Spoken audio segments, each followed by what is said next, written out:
En Norvège, Anders Behring Breivik ne fera pas appel du verdict rendu à son encontre par le tribunal d'Oslo. Les juges l'ont reconnu coupable d'actes terroristes et condamné à l'unanimité à la peine maximale d'emprisonnement.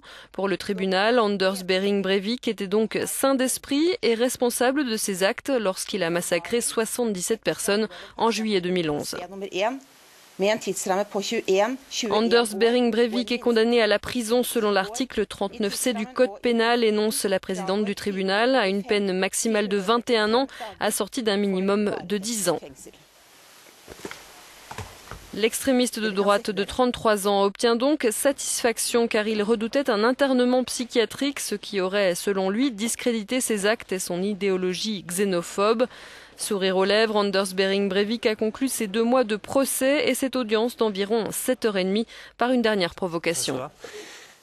Je ne reconnais pas la légitimité de ce tribunal installé par la majorité et donc partisan du multiculturalisme. Je suis un résistant et je voudrais présenter mes excuses aux militants nationalistes.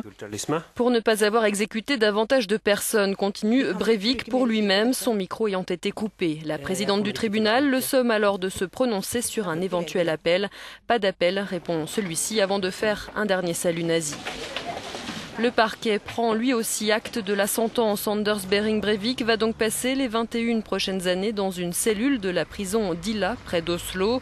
Une peine qui pourra être prolongée s'il est toujours considéré comme dangereux.